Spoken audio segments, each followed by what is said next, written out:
Memento going first, and I see a 1-for-1, great card, and yep, reading in 3, 2, 1. No, he knows. I mean, the 1-for-1. I don't know how many other level 1s they play. Maybe rather than the Goblin. I'm not sure of all the levels. Oh, there's a couple of other There's ones. another one, yeah, the Maze. Oh, but there's the Ash Blossom. Okay, so here I think the question is, do you know where to activate your hand traps? I mean, for me, if I don't know at all what's going on, I just kind of fling them. It's like, do it as early as possible. I think you need to know a bit more about what's going on before you can be sort of a bit more judicious and wait and know what the most important points are. Because if you don't, then sometimes, you know, they might not work at all. and unfortunately this Ash probably would have been better on the 1-for-1, but now it is able to summon the Maze from the deck. And as you were mentioning, Tom, this will allow him to fill up his graveyard with some more mementos and now search out what is a spell and trap with his effect. It looks like the Mementotlan fusion. Yep. There's an extremely powerful, I was going to say sort of Link 2 or Fusion 2. I mean, it requires 2 mementos. I don't know how you do. 2 material memento fusion. But he's going for the free one. Oh. Yeah. Maybe it's a 3 material memento fusion. Ooh. No, yeah, okay, this isn't the one I was thinking of, so he's summoning a This different is Creation one. King, This is right? the big one. Yeah, it is the Creation King. Hitting the field, it allows you to go through with your combo, because first of all, you can also banish it once it hits the graveyard to add back a card from your deck, so it has some recursion effect. But once it's fusion summon, you can send 3 memento cards, I think. Yeah, 3 memento cards from your deck. So Yeah, it's a bit of a confusing deck, this maybe if you've not seen it for the first time, because they have such free ability to like send monsters from their deck to the graveyard, summon more monsters. You think, wow, like what are all these cards? But then they don't do a lot in the graveyard. They're more kind of like resources for other cards, so you can use. There's a sort of the fusion, as we saw, to shuffle them back, or we can use there's the big boss monster of the deck in the main deck that requires you to have 5 mementos in the graveyard. So yeah, and this is a great start, as mentioned. Able to send 3 cards, and also if he's using it later on, it has an additional effect in the graveyard, but even if he keeps it on the field, it has an additional effect during your opponent's turn, where you can target the same number of memento monsters you control and cards your opponent control and destroy them. Yeah. So like Creation That's King great. is actually a menace. Here brings back the Gathic from the graveyard, which reminds me of a Koribo. yeah, I think they're all like based on some older cards. So Yeah, yeah, the Karibo there. there he is. Very cool to see. And now I think he's searching the deck for the Mementotlan, the field spell. Yeah, and as mentioned before, I think he's giving Lois some explanation. So I think, Tom, you were right in which, I mean, maybe you just slay your hand traps as soon as possible and then maybe pray that that is the right way to do it. This is the Sleepy, I think, and yeah, we are going to use it as an extender. Yeah, it's the Sleepy Sheep. Is that just a mystical sheep from back in the day? Yeah. Oh, and here we are. This is the one that reminds me of the twin-headed Thunder Dragon, which was Totally, a very actually. cool card. Yeah. It is, it is. I think here, anyways, I think it's worth mentioning the fact of the surprise fact, right? You know, like entering a tournament like this, I think you have to give credit like to duelists bringing up this deck, because I think in general, like we have seen it with Dinkabu, you know, like I think it's one of the deck builders, one of the most popular one, you know, bringing up decks which, you know, are both innovative and very consistent. And I mean, look at this, honestly. I mean, this is impressive. Though, I mean, I'm kind of thinking, if the 1-for-1 wasn't there, do you think, like, is there any other way to extend? They have the Mementotlan.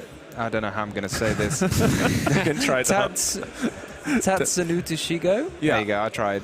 And that can special summon itself from the hand and then destroy itself to send a couple more mementos from your deck to the graveyard. They also have a couple of ways to play through cards. There's the Memento Bone Party, which lets you, I think, tribute to search your deck.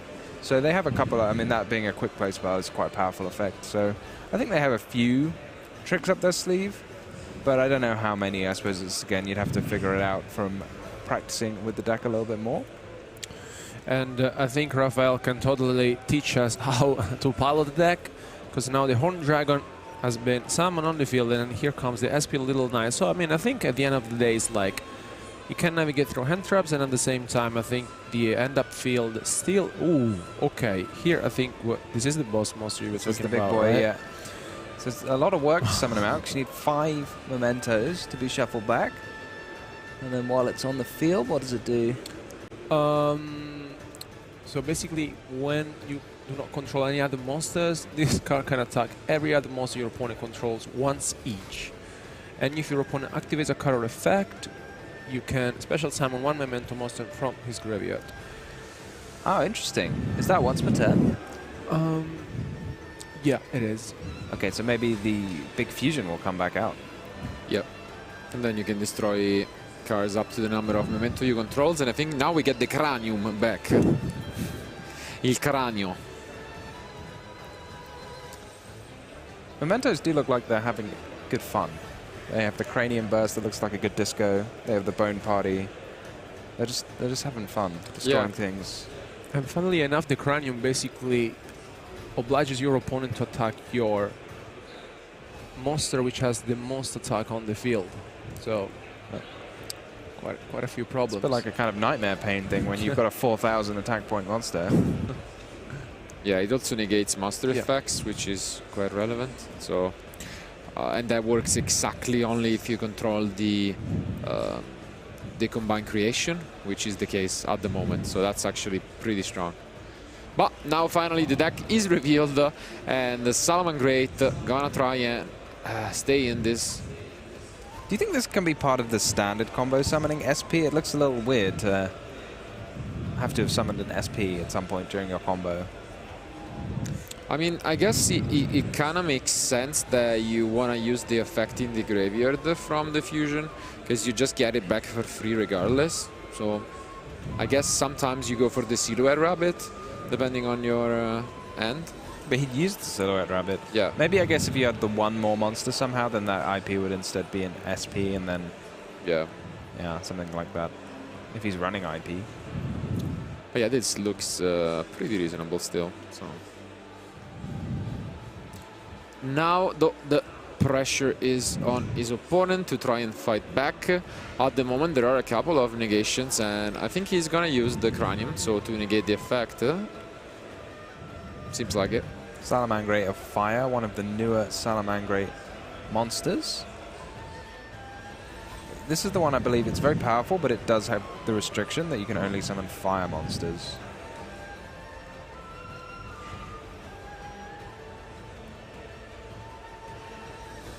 Oh, the Monster Born, the OG, gets activated here.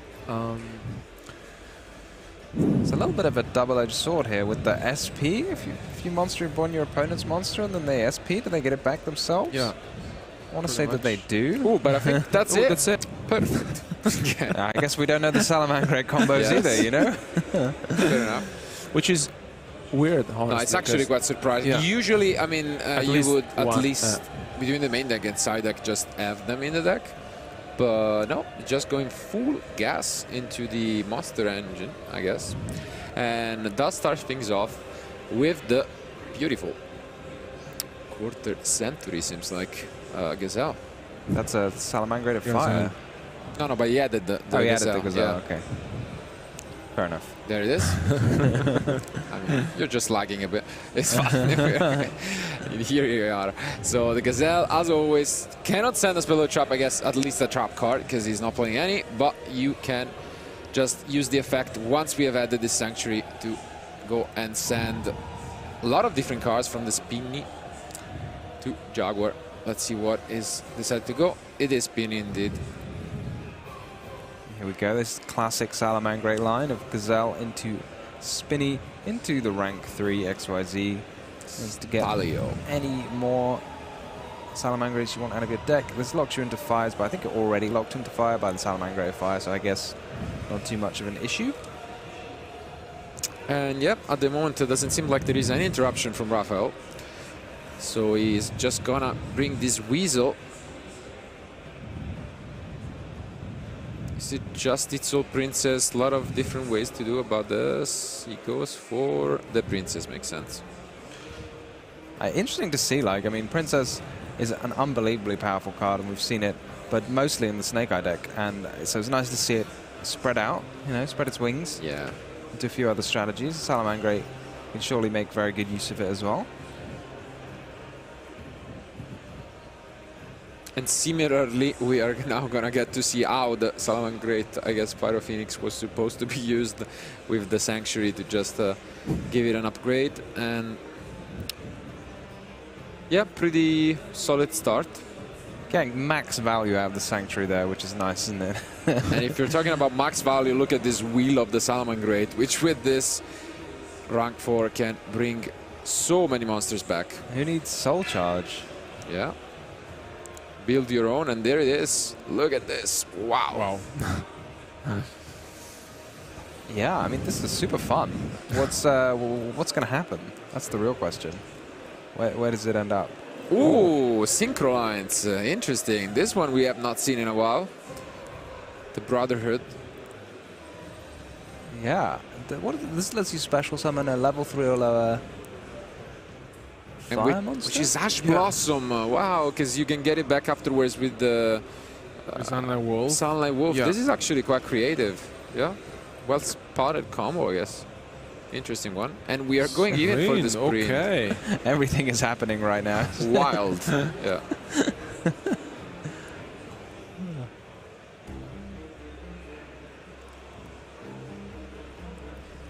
Oh, I think this is not a Salamangreat card. I think this is the EMP Meow Mine.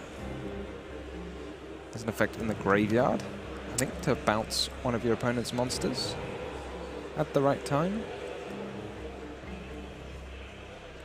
There it is. Gonna bring it up for you guys on screen.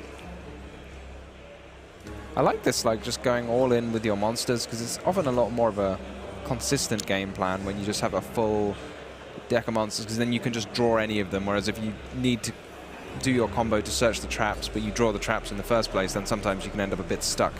Whereas this way, if you just have a big old pile of monsters, and you don't need to have those trap cards in your deck to search out, it can sometimes be a little more consistent. And it's like, this is very creative, as you said, Marcello. It looks like it's going to pick up that Ash Blossom. And that is the Sunlight Wolf, the Ghost Rare version. He's very committed to the Salamangreat deck. Absolutely. And yeah, I really like this. As you mentioned, a lot of creativity. And this would allow him eventually to get back the Ash Blossom if he wants. Similarly to how when we had access to Kristen, you could just special summon it from the deck and bounce it with the Swap Frog in this Pride deck. Oh my goodness, he's given his opponent a monster so he can princess it? Yeah. And trigger the Sunlight Wolf. This is great. This combo is just amazing. Do you reckon he's just come out of all of this himself? Like, this is amazing. Yeah. This is actually really cool. And then here comes back the Raging Phoenix. It's now really big, the Raging Phoenix. You know, now he can attack for 20,000 or...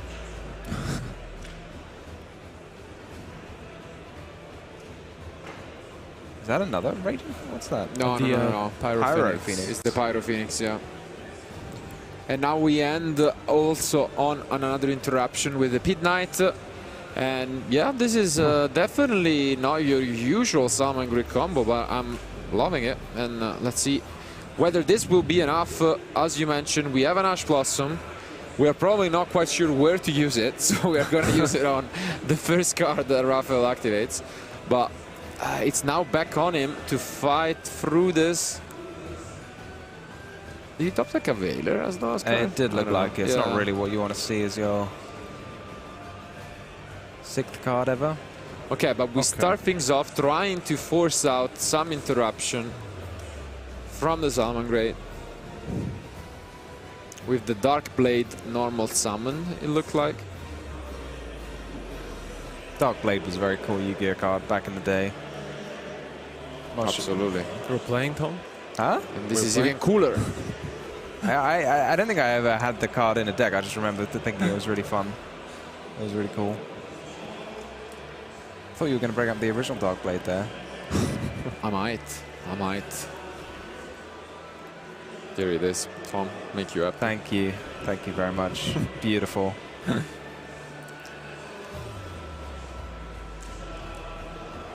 So now it's back to Rafael trying to figure out what to go for. The princess is back into the graveyard, by the way, so we should also keep that in mind as an additional interruption for the deck. How do you trigger the Pit Knight? I know it negates an effect monster, but I think something needs to happen before you're allowed to do that. Yeah. Pit Knight early. I think it's just when a monster it points to activates its effect. So in this case, you could use it with the Sunlight Wolf or with the Pyro Phoenix, I guess, to try and trigger it. Aha.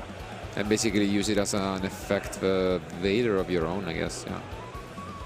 Because it negates a monster effect of an opponent monster.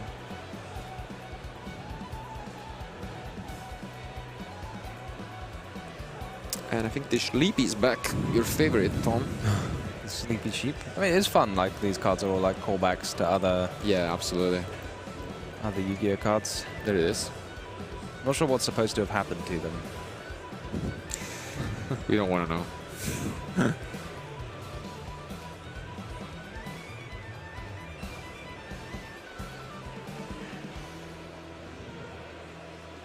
Okay, we see the Goblin, I think, and another copy to just access the first fusion of game 2. Is that the Sleepy that lets you fusion summon? Yeah, because the Sleepy says that if he gets normal special summon, he can fusion basically from his extra deck, using monster from hand on the field.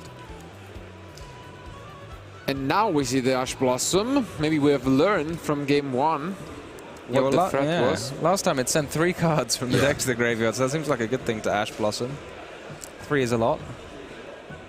It is more than 2, yeah.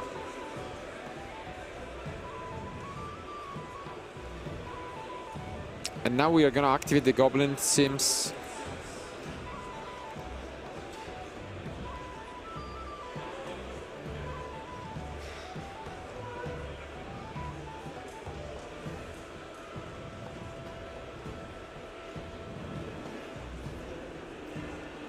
So much going on here from both players. A lot of interruptions from Lewis. A lot of ability to push through for Raphael.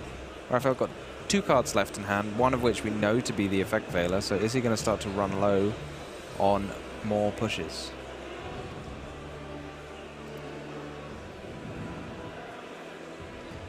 And now we get to Raigeki, I think, his opponent field, thanks to the Pyro Phoenix and Sanctuary. He's getting like max value out of it. I love this Sanctuary. Like normally it just saves you like 1 link material, but this has been like 2 link 4s worth of link summons. And yeah, we get to Raigeki, but now we can use the creation effect in the graveyard, banishing to add a memento card. And in this case, it's going to be the field spell. Did we miss maybe using the Sunlight Wolf there? I think it's still possible, but like, yeah, we did.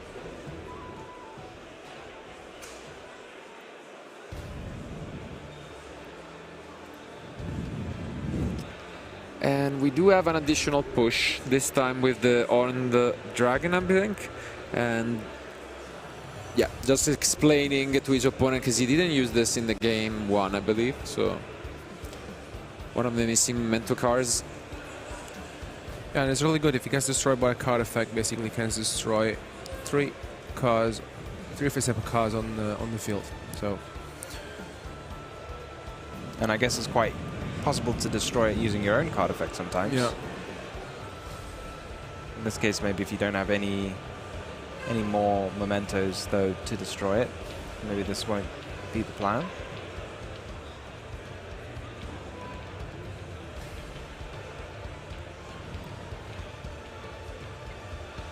Still got that princess left in the grave. Yeah, but it seems like we just attack over the Pit Knight.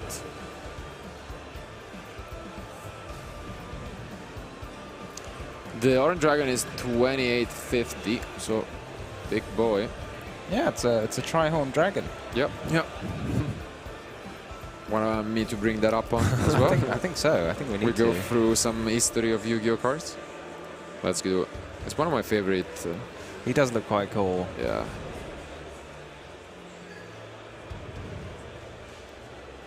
I need to have an excuse to put this in my deck at some point. Play some 2010 Time Wizard Exodia decks with it. I want to summon it. I don't want to discard it. Trade in or something. Here we get to see the Salamangreat charge, which is something that we don't really see often. And you have basically 2 effects which you can choose from. And you can basically target 3-5 monsters. They are either banished or in the graveyard, and you can shuffle 2 of the 3 into the deck, and then you special summon the remaining one. Pretty Cool. powerful. Yeah, it's a bit like I feel like these effects often you get to shuffle 3 back and draw 2, but this is equally useful, I'd say, like summoning a monster and getting 2 back. Just got to be careful. Do we have to be careful of the Horned Dragon? It won't destroy anything if it's destroyed. Or do we need to destroy any of our own Memento monsters, or can we just freely destroy it? Yeah, we need one. Okay. Phoenix number 3. Isn't this our turn? Or Yeah.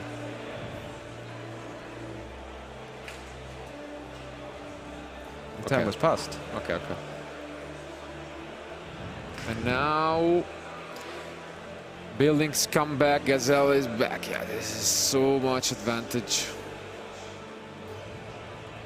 I'm wondering, like, often with these linker-based decks, you have a lot of fun on your first turn, but you completely power through your extra deck. Like, Yeah. it's so easy. Like, he only seems to have like 4 or 5 monsters left, so you do need to watch out sometimes that you have commit a lot. enough gas to finish off the game. If the game goes any longer. And we see the Weasel once again. So we're gonna have this synergy with both the Sunlight Wolf and the Princess. Yeah, this is so cool. You get that Princess back out, then you get to special summon another fire monster from your grave. Add one back. So much going on here. Seems like he's gonna destroy the Horned Dragon. Yeah.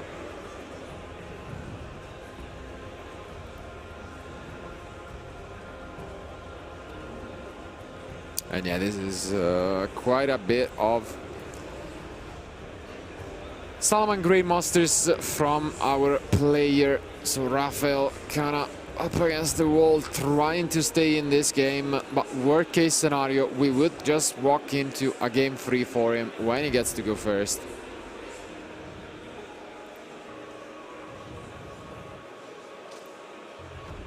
Using the Ash again, I guess on the Anguish to stop it from sending another Memento from the deck to the grave.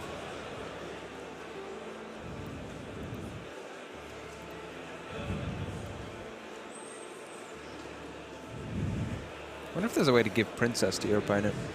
No, I don't think so. But Beautiful. Have you ever entered a tournament with 5/3 odds in the side deck? yeah, like better queen, you know. And here he starts things off with the Go on, your turn to try it. Tatsuno Toshigo. Pretty good. More or less. I'll take it. Much Ali have to say next time. Will there be a next time? Stay tuned to find out. So yeah, here we go. Just from one monster. There's no normal summon required even. we are going at full speed. I'm trying to take a look at his opponent, and I see a lot of spells, but can't quite tell. And yeah, the creation already hitting the field. Great news for Rafael. This just off the single monster. Like with no normal summon, you're getting access to your big fusion, the Creation King, and I guess that's going to start creating some fun. Raphael.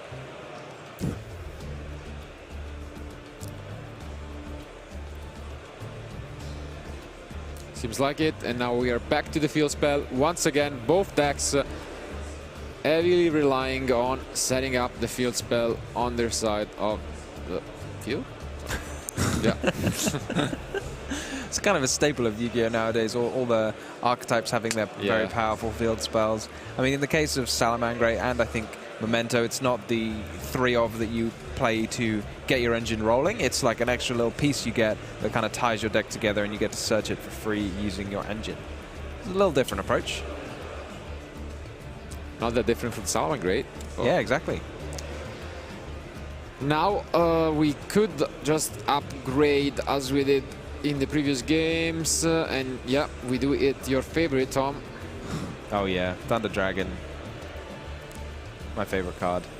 I don't know, up there for my favorite card, I'd say. Yeah. Top 2. Top 2. Thunder Dragon, and the other one being the other Thunder Dragon, you know. When you don't open it together. Exactly. And it's my least favorite card, yeah. And yeah, we do get to add 2 from deck. A lot of advantage at the moment. And a graveyard full of Memento monsters. Is that the Dark Blade back? That is the Dark Blade back. Going to get to destroy itself in order to destroy a Memento from your deck. Or maybe special summon a Memento from your deck. You can see Raphael debating a bit. We have about 14 minutes left, which is decently comfortable, but obviously we should keep that in mind, whether it becomes relevant. Yeah, how many minutes left do you think you need before you start siding in your Spooky Dogwoods? Oh, I think 10? No, I think 15 is already acceptable. Like, I'm not gonna lie. It depends on your deck, obviously. Like, if you're facing some heavy combo decks, you might as well just put it in. I mean, we saw at the European Championships, like, it took a turn. In the final, there was the Dogwood, which just let Esteban, like, take a whole extra turn. So that was super interesting to see. Yeah. It's not really the way many people use the card at the moment. So we are seeing SP again, just like midway through the combos. Maybe he just doesn't want to set up an IP, instead he'll just set up go straight into the SP. I mean, it's still a respectable interruption on your opponent's turn without even summoning it and getting the summon effect. And yeah, this seems like pretty much the same exact opening from game 1. Back then we did have a couple of traps to set alongside it. I think it's gonna be the case here as well. Yeah. I mean, the field spell gets you the Cranium Burst at a minimum, which is pretty good. But the big difference this game is it is game 3. Lowe's got a chance to have sided in some powerful cards, maybe evenly matched, maybe Dark Ruler. Oh, wow. Are we not getting the Cranium? Yeah, okay. We are, and wow, this looks scary. As mentioned, we could be seeing cards like Skill Drain, Anti-Spell Fragrance, or there can be only one from the side decks. Any of those looks terrifying, but evenly matched could be in the end, and we see the Anti-Spell. Wow. The one-off. Are we gonna see an enter battle phase? No, but we chain a Book of Eclipse, which is fair enough, because it turns off, I guess, the Cranium, but... Yeah, and you could summon a Memento from your grave. Is it a quick effect, summon a Memento from your grave after your opponent activates a card, maybe? Pretty sure. And gets to resolve. Even if you summon it, then it would just get set with the Book of Eclipse. Oh, and the Buffalo is a great follow-up. Obviously, you really want to pair it with a Gazelle once you discard to draw. And let's see if he has the Sanctuary. He does not, which is good news. Gotta remember to order your chain links here. Yeah. Don't want to draw cards before you search for your Sanctuary.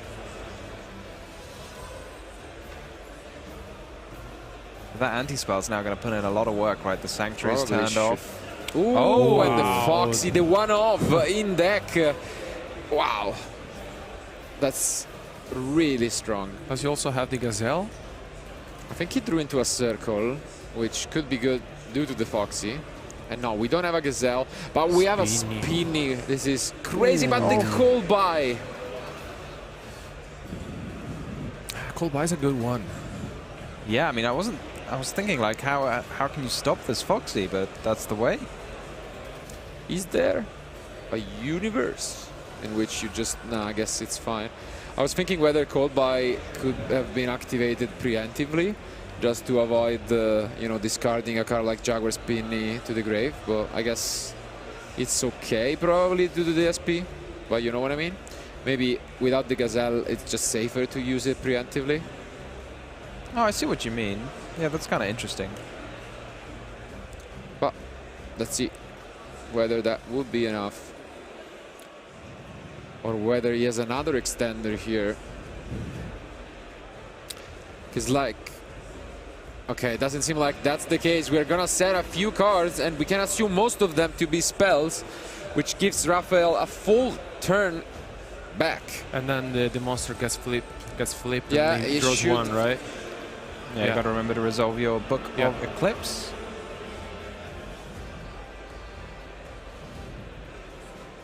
Raphael gets even more advantage. Free extra card. Yeah, so he can draw an additional card and now they just got it. This anti-spell putting in so much work. If those are indeed 3 spells, like imagine one card just trading with 3 of your opponents. Absolutely insanely powerful. Yeah. And I mean, as you mentioned, might be limited, but you can still include it. And when you have, you know, a few limited cards like the Skill Drain and the There Can Be, you're still playing essentially 3 copies of a really good trap card going first. So makes sense to me why Raphael included all of them.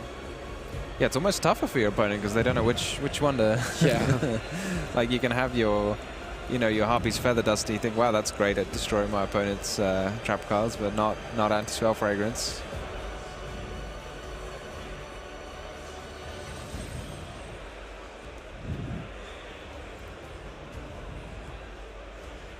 And yeah, I guess already 4,000 attack worth of Creation King. There's still quite a lot of damage here on the field, and yeah, I mean, if both of the set spell and trap card from Loy's side are spells, Raphael may be able to seal this one out in this turn.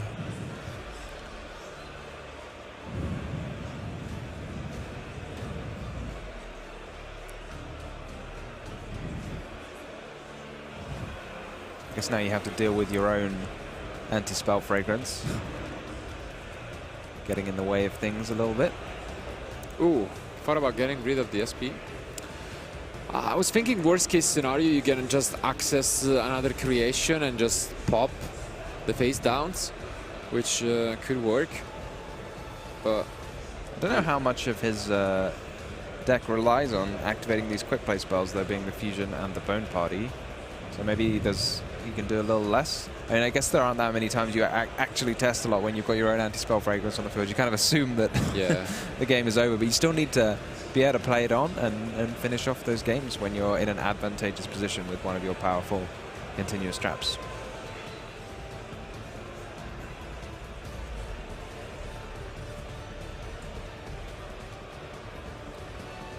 What kind of link monsters does he have access to? He has the access code. He has access to access code, yeah.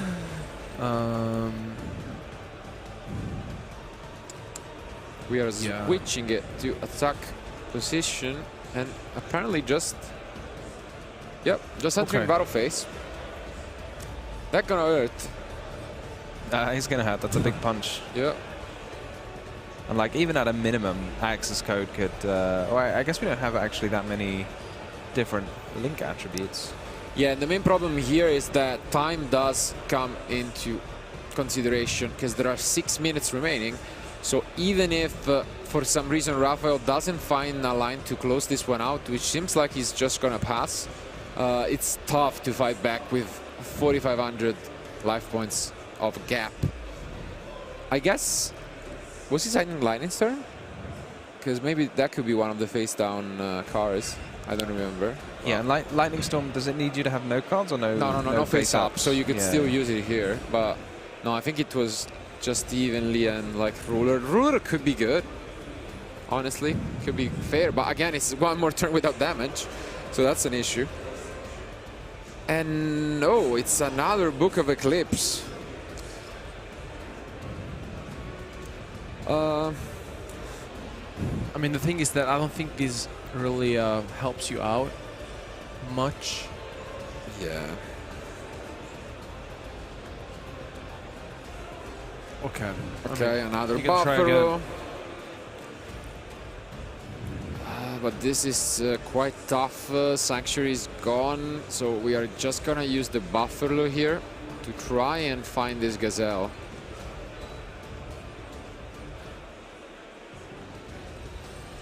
And we are going to be chaining SP, which is good to avoid, I guess, this Jaguar from being able to activate. Did we get the Gazelle? As if not, how many more ways are there to get the Salamangreat monster on the field? There is the Weasel. Tough. Here is the Weasel. The one-off, by the way. And we already gone through a couple of Bailings. What is that? Okay. That is a Cynet backdoor. Lets you banish a Cyburst monster you control, and then special summon one with a lower level or lower attack. Lower attack. Whose attack is lower, yeah. Yeah. Very cool card. There is. I do like cards that kind of like swap out. You can get almost anything from your deck. Very good, I guess, to play around things like Effect Veiler and Infinite Impermanence. Yeah. Not so good against Anti-Spell Fragrance. Well, what can you do?